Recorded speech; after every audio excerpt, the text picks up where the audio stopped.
Today, Dogecoin jumping over 10% after Tesla boss Elon Musk said the company will start accepting the cryptocurrency for some products.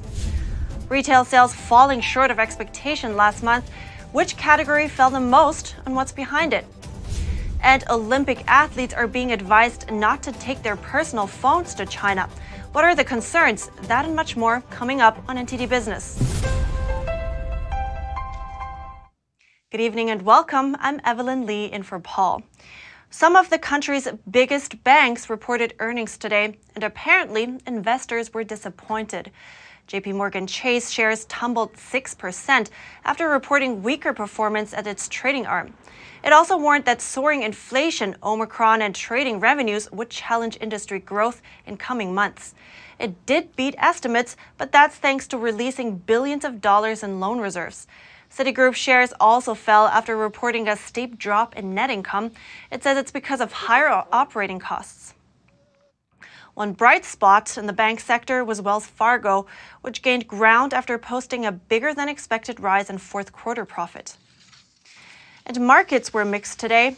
The Dow closed lower with a big drag from financial stocks. It fell 202 points, or 0.6%.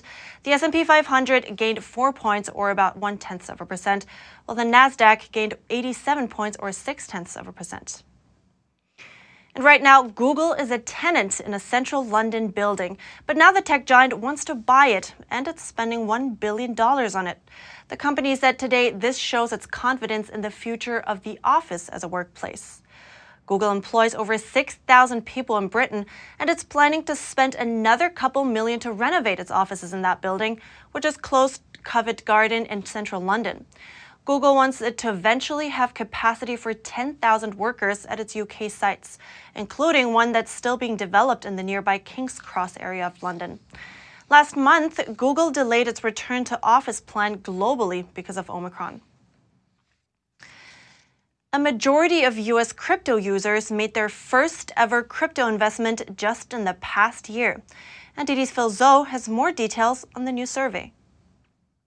70% of U.S. crypto users started investing in crypto for the first time in 2021. That's according to a new survey by Huobi Group. Among millennials, we think it is mainstream. I wouldn't be surprised if there's even more people from the United States that are going to get into crypto. The adoption of cryptocurrency is the fastest of any technology in the history of Western civilization. The next fastest technology to ever be adopted was the internet. The CEO of digital fund FV Bank says apps like PayPal and Cash App are making it easier for newbies to invest in crypto. They don't have to set up a wallet. They don't need to manage their private keys. They just, open up an app they're familiar with and purchase, let's say, a small amount of Bitcoin. Bitcoin has been revving its engines for the past decade.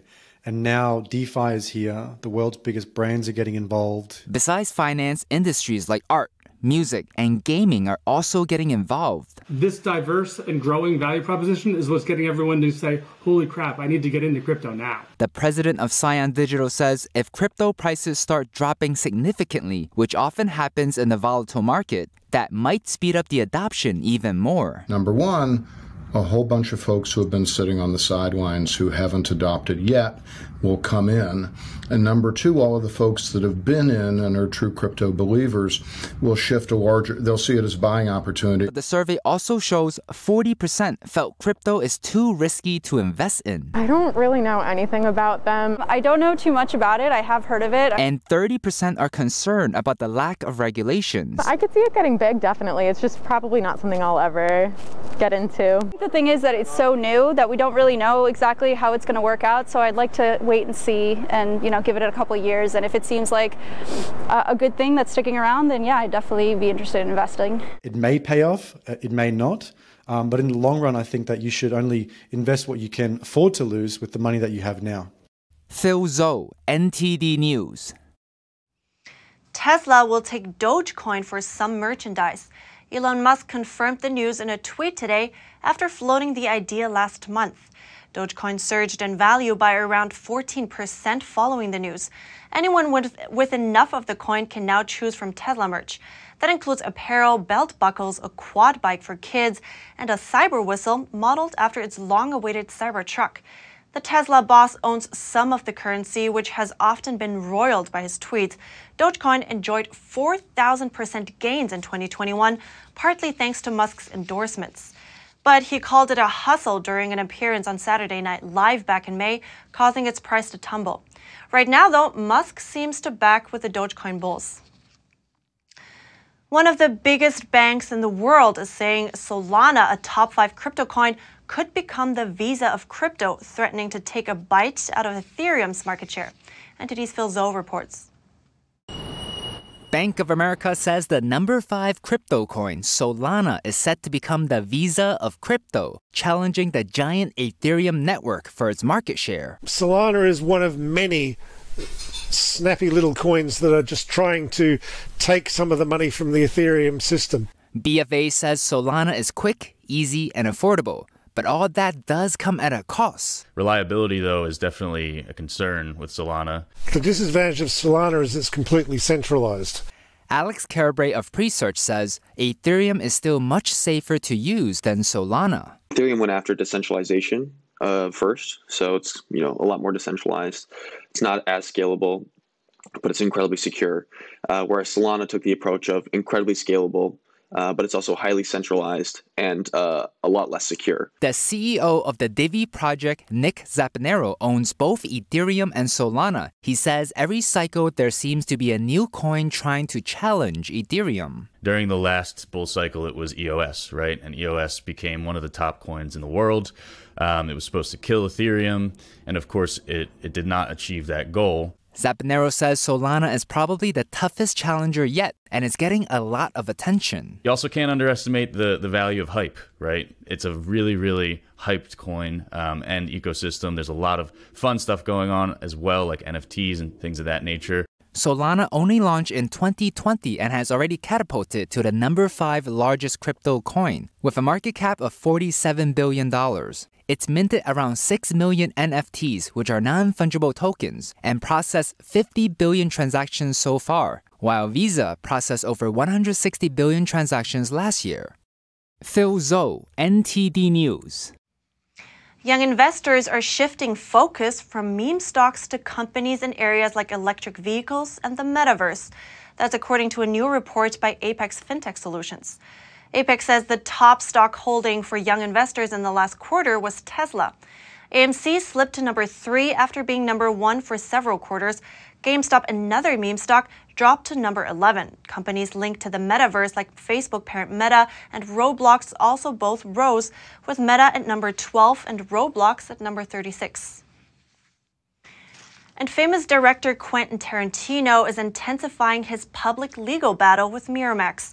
Miramax wants to stop him from auctioning off a Pulp Fiction NFT collection, and Tarantino is doing it anyway. NTD's Faye Quarter has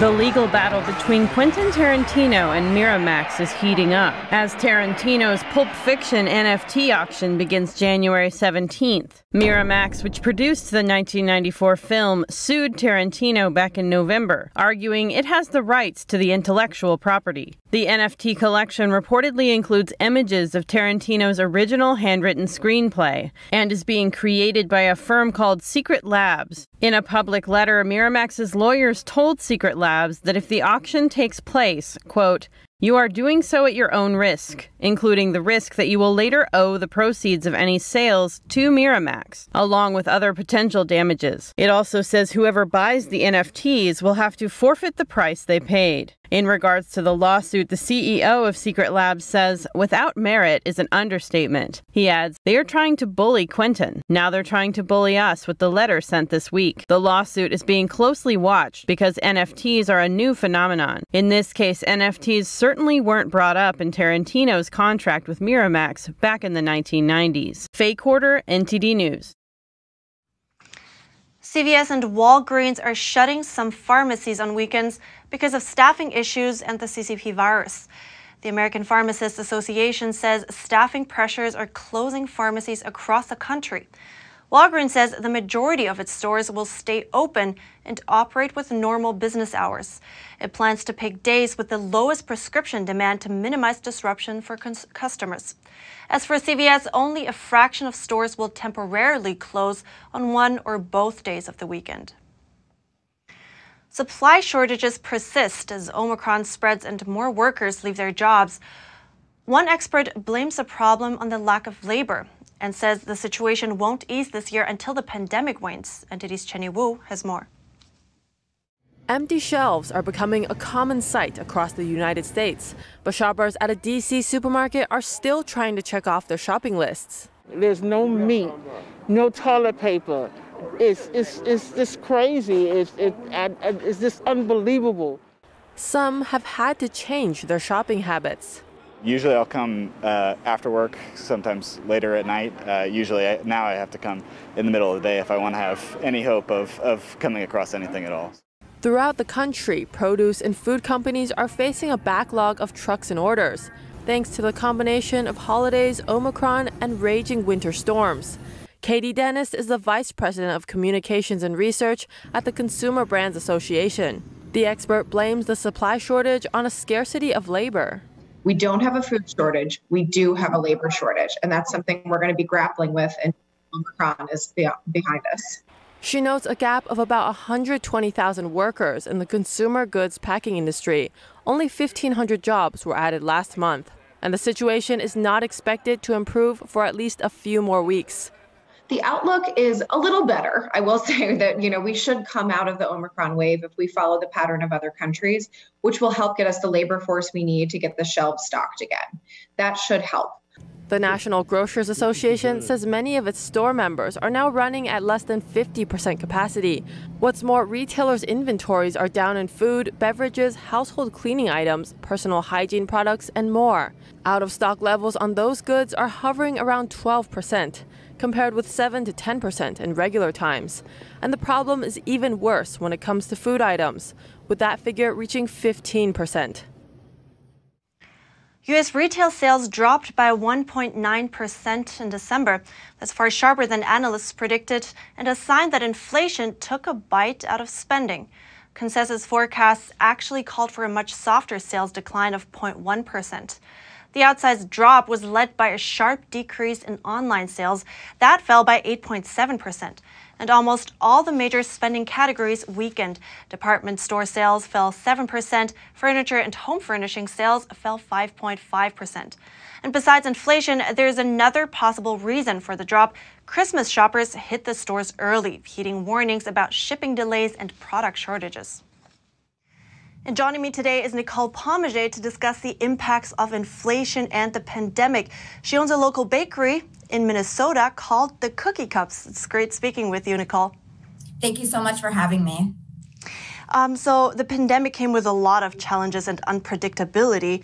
And now also with inflation, it rose to a 40-year high. How does it show in your business?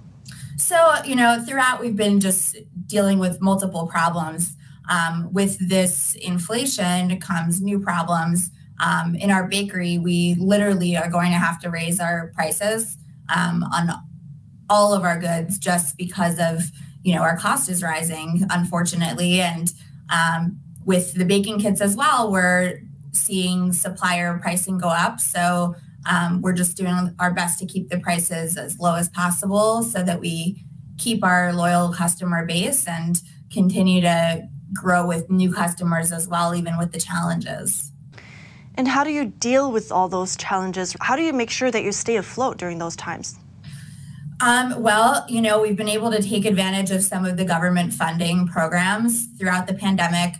Not all of them, but the EIDL loans, we were able to get a little bit of money to kind of help with rent and payroll and things like that to just keep afloat, as you say, I guess, while things are just so up and down. And I know that almost half of small businesses had to take on loans to shoulder all those costs. And, a lot of economists now expect the Fed to raise interest rates actually to 4 times this year. So what do you think would this do to small businesses? I mean, it's tragic. It's You know, I know a lot of business owners, and I see it firsthand with our business. You know, everyone's going through the same problems in smaller or larger scales. And it's just, there has to be some way to help small businesses without driving them to bankruptcy. You know, we've been able to just keep trying and work really hard, and we have some really loyal customers that keep, you know, coming back and supporting us throughout this, but you just don't know what's around the corner with the new variants and closures and things like that. And you said before that you actually shifted your business online to e-commerce. And I also know that you have a little bit of marketing background. So, you know, how is that working out for you right now? And do you have some words of advice for other small businesses out there that need it?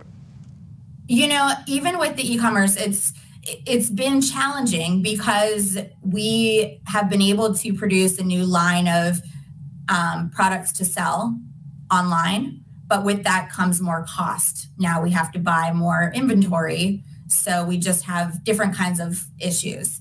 My advice for small business owners, because what we're doing it's working, but it's still sort of in its infancy.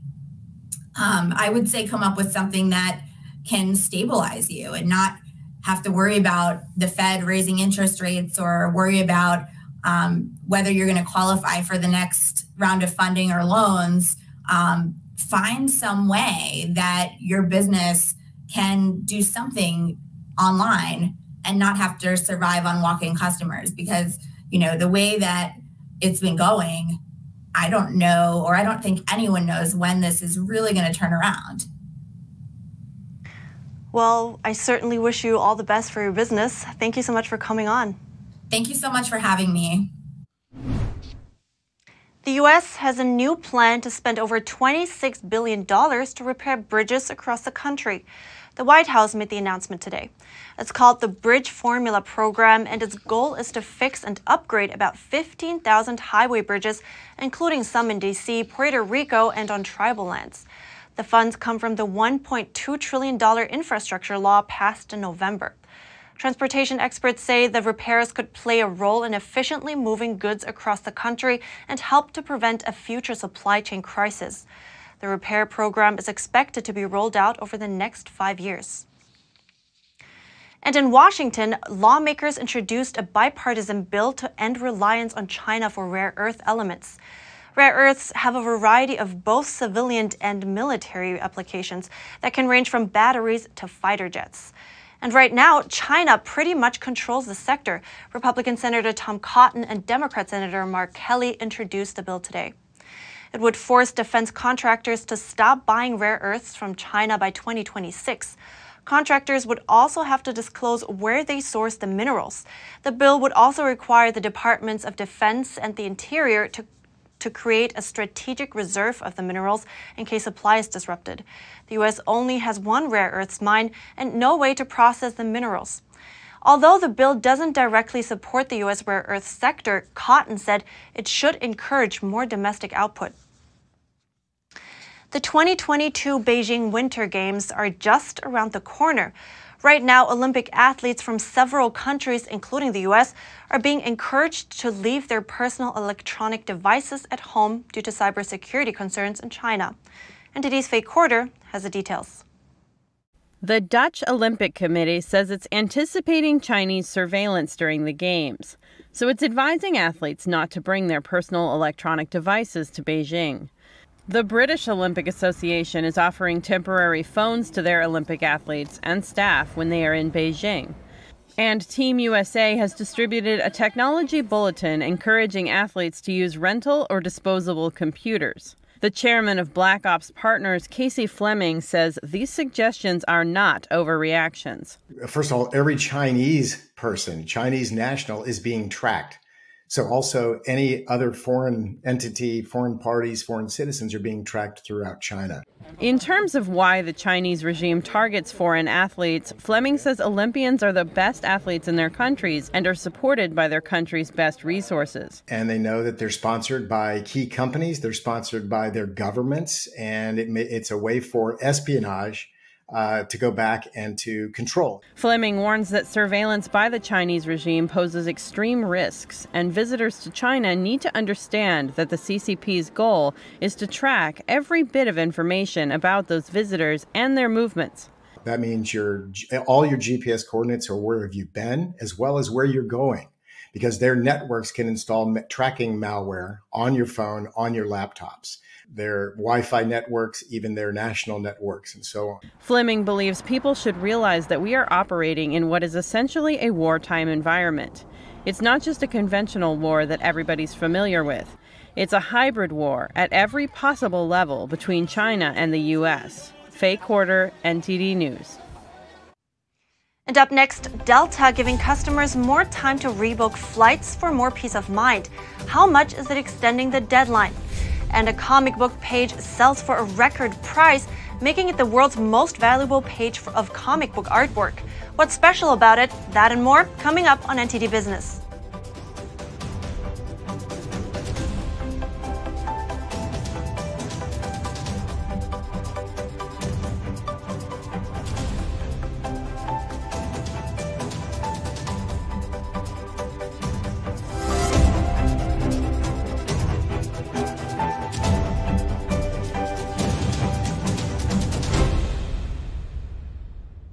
Hello, I'm Mike Lindell, CEO of MyPillow. Cancel culture has not only affected myself and MyPillow, but also millions of you out there. My employees and I want to personally thank each and every one of you for all your support. At MyPillow, we have hundreds of products now, including my new slippers, bathrobes, sleepwear, and my new beds.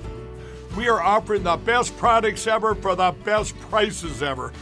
For example, we have the standard size MyPillows, regularly $69.98, now only $19.98 with your promo code. Or you can get custom fit with my premium queen size MyPillows, regularly $79.98, now just $29.98. Or my king size, regularly $89.98, now just $34.98. So go to mypillow.com now and use the promo code on your screen or call the 1-800 number below to receive these exclusive offers. Thank you and God bless.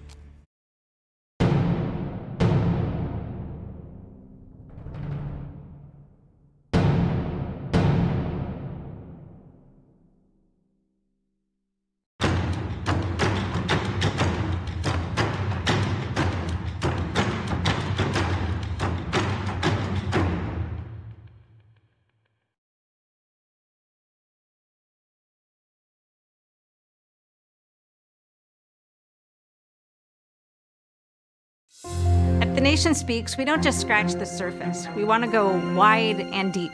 Our viewers come away with a much richer understanding of the issues of the day. We really make a big effort to bring on different voices onto the show. We don't just talk to experts and newsmakers, which of course are extremely important, but we also want to hear from the American people. So the people who are impacted by the policies and issues that we're talking about, because what they have to say is just as important to the national conversation.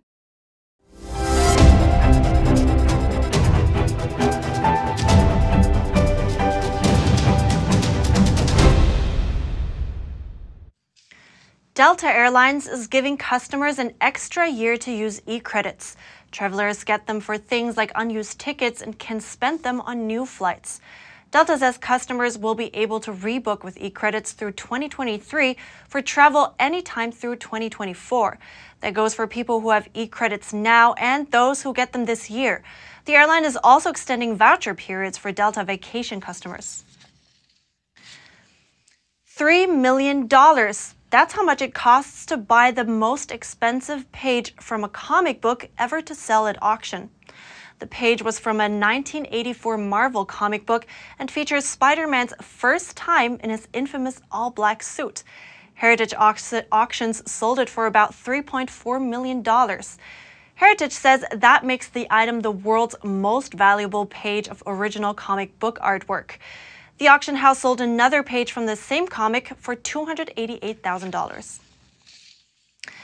And delivery services company DHL Express now has the Middle East's largest robotic sorting center in central Israel, an effort to keep up with the country's growing economy. NTD's Andrew Thomas has the details. Had DHL not made the $80 million investment in the facility near Ben Gurion Airport, the company said it would not have been able to keep up with the pace of orders in Israel.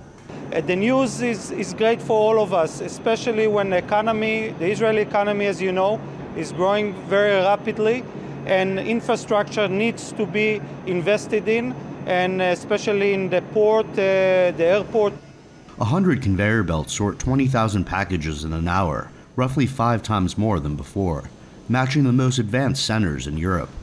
A cargo plane can now be handled in 50 minutes instead of 4 hours. The automated sorting system requires 70% less manpower, so employees have been trained for other roles, DHL said. The vision of the future, obviously, it's, when we planned this facility 5 years ago, we thought this facility would be good for the next 20 years. Unfortunately, or fortunately, by finishing it, we see that it's good maybe for the next 5 years. That has already led the company to explore other sites and solutions as well. Israel's economy is expected to have grown about 7% in 2021. Recent data estimates that exports reached as much as $140 billion, up 18% from the year before. Andrew Thomas, NTD News. Rising demand for all natural products is changing things up for wool producers in Australia. They're starting to manage their flocks differently, and black sheep are no longer kept out of the wool industry. NTD's Chen Yun takes a look at what's happening. Black sheep have usually been left out of Australia's multi-billion-dollar wool industry. Most wool producers spend their lives trying to keep black sheep out of their flocks. But black sheep are suddenly a hot commodity, thanks to burgeoning interest in natural products. It's all because black or colored wool doesn't need to be dyed. Demand far outstrips supply. At the moment, it's been incredible, the response, especially from North America. Sophie and Tom Holt own nearly 30,000 sheep in New South Wales, Australia, and they've started a separate flock of only black merino sheep. Sophie also runs a wool retail business with 2 friends. 3 working mothers that had 3 good friends that had an idea to process coloured and white wool domestically. Early on, they were told it couldn't be done. And the reaction was not great from a lot of mills to someone ringing up and saying, hey, I'd like to process some of my clip the whole way through in Australia. But now all of their black wool blankets, valued at over $350 each, are sold out, suggesting black wool blankets also have a market. Coloured sheep are building up a reputation for the quality of their wool, which has been a really big focus in our breeding programs. And consumers are certainly looking for a range of naturally coloured fleeces. When shearing time comes, the coloured sheep have to be shorn separately, so dark fibers don't mix with white wool. The whole shed has to be cleaned thoroughly to avoid any crossover. It's hugely important that we don't contaminate our white wool flock, and there's not that there's anything wrong with black wool, but it's a different market and we need to keep them separate. It seems the black sheep is no longer the odd one out. And that's the latest business updates for today. You can catch NTD Evening News with Stephanie Cox at 6:30 p.m. Eastern. For NTD Business, that's all for this week. Thanks for watching and enjoy your weekend.